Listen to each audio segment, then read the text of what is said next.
Hoje nós vamos falar sobre a primeira mulher na lista dos 5 autores pernambucanos de 2022 e ela fala sobre o feminino, sobre a mulher, sem dizer diretamente que está fazendo isso.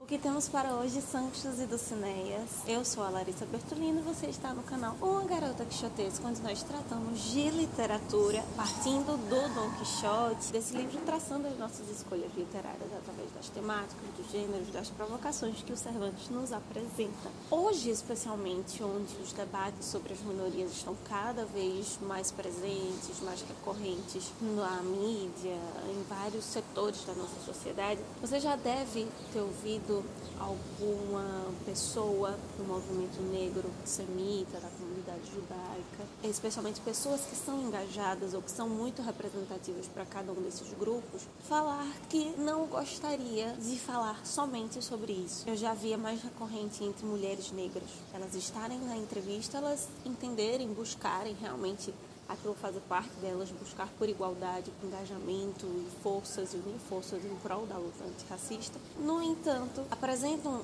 uma certa crítica, um certo questionamento de que não é apenas isso, que elas são pessoas para além dessas pautas, que elas gostariam de tocar em outros assuntos que não fossem esses, ainda que esse venha estar em baila ali no debate, mas a principal crítica é que muitas vezes esse assunto, essa conversa fica exclusivamente nesses assuntos, nessas pautas. Por outro lado, elas dizem que o contraponto a essa questão é que são movimentos que elas não estão ali simplesmente lutando porque elas escolheram essa ou aquela pauta, mas em sua grande maioria são fatores que levaram a passar por certas violências, por discriminações, então, sendo algo que passaram na pele, não há como não falar sobre isso, né? Faz parte da sua formação enquanto pessoa e enquanto indivíduo. Por que eu estou falando isso? Porque a autora de hoje, sendo a primeira autora feminina dessa lista dos autores pernambucanos, ela vem nos apresentar um pouco dessa ideia sem falar declaradamente. Ela toca o feminino, ela faz reflexões e críticas profundas sobre a condição da mulher sem estar tratando disso de modo escrachado, de modo muito patente, muito descritivo. E grande parte disso se dá pela forma como ela trabalha, a forma poética. Amplia essa liberdade, essa maneira de tratar determinado assunto. A Jerusa Leal é uma poetisa recifense, é repleta de prêmios.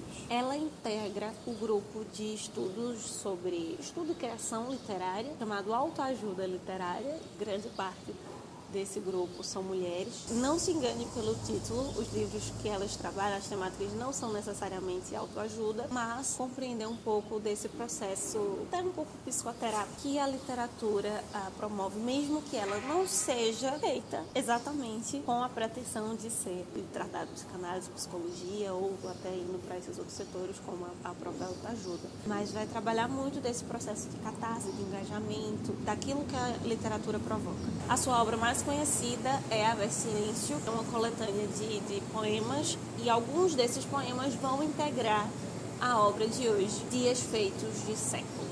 Esse título vem especificamente de um dos poemas, e o título desse poema em si é Mulheres de Preto. Não só esse poema, mas vários outros textos dessa coletânea vão falar basicamente sobre o não lugar, o não saber e até mesmo uma coisa que ela vai falar diretamente, o não sorriso por parte da vida, claro, tocando mulheres e a homens, mas de um modo muito sutil e muito íntimo ali no seu texto, sobre o olhar feminino, pela condição feminina. Esses três aspectos, o não lugar, o não saber e o não sorriso, vão estar explícitos em 2 poemas, na verdade. No entanto, perpassam todos os poemas, todos os textos dessa coletânea. Um poema ou outro ela fala, você vê, detecta ali mais diretamente o feminino, a condição humana. No entanto, é isso, é muito sutil, é muito delicada a forma como ela aborda isso nas diversas temáticas, nos outros textos, até para nós vermos um pouquinho um reflexo de como a maneira, às vezes opressora, às vezes a maneira machista, às vezes o modo violento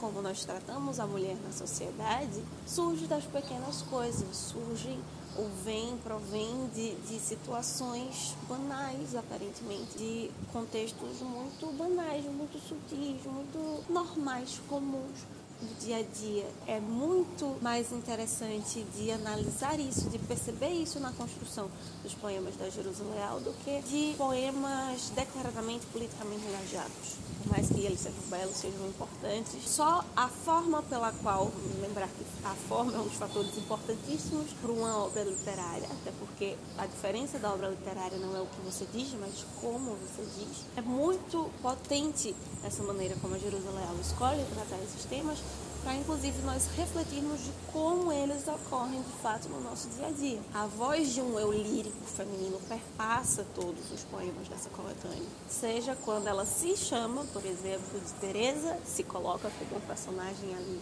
num poema, ou simplesmente quando ela diz que gostaria de morrer, mas só um pouquinho. Um dos termos que me veio muito durante a leitura dessa obra, por mais que ela seja muito curta, mas justamente por essa sutileza, demandei um pouco mais de tempo de reflexão sobre o texto, foi o instinto de nacionalidade do Machado de Assis, quando ele vem tratar sobre a obra do José de Alencar. Ele elabora esse conceito, compara, né, os românticos que falavam ali, queriam falar sobre o papagaio, sobre as palmeiras, sobre aquilo que era intimamente brasileiro, quase como estereótipo, correspondendo às expectativas europeias, frente ao que o Machado vai chamar de instinto, que é a expressão, é a linguagem, é o reflexo de um pensamento genuinamente brasileiro que perpassa todo o livro, que não é tão declarado, tão explícito, mas que se difere de Portugal e de qualquer outro pensamento, de qualquer outra linguagem ao redor do mundo. Afinal, a nossa identidade é constituída de linguagem, então por isso que mesmo tratando de um sentimento nacional ou tratando de uma condição de gênero, uma condição feminina, isso estará expresso na linguagem, no pensamento expresso da obra, ainda que não existam termos, palavras que nós configuremos rapidamente. Há uma semântica do feminino. Um dos poemas que eu gostaria de destacar no texto poético, ela diz: surrealismo demais, realidade, medo de estar vivo e ter que viver. Um dos pontos que ela reflete muito é sobre a atualidade, a realidade feminina hoje. Fica ali indicado em alguns momentos sobre os grandes centros urbanos, sobre alguns lugares, mas é muito patente que ela está falando do hoje, do agora, do que está acontecendo neste exato momento em vários lugares do país. Mulheres de preto, respirando a loucura, bebendo a morte, num só enorme dia feito de séculos, milênios, eternamente o combate no coração, suportando o insuportável ao relento, contra o muro, lamento mudo, rogo sem esperança, sem urgência, sem sentido, inexplicavelmente, durando no tempo as mulheres de preto. É todo um reflexo de um luto constante do ser feminino. Um luto pelas condições que se impõem nas nossas vidas socialmente, simplesmente por sermos mulheres. E aí eu te pergunto, do que são feitos os seus dias? Então é isso, meus queridos cavaleiros andantes. Nós nos encontramos nas próximas resenhas para fechar esse ciclo de 5 autores pernambucanos. Nos encontramos aqui sexta-feira para falar um pouco mais sobre literatura, dessa vez sobre espanhol com literatura no nosso blog. Nos vemos lá no Instagram, @uma garota quixotesca. Enquanto isso, possamos sair da biblioteca e ver muito além dos meios de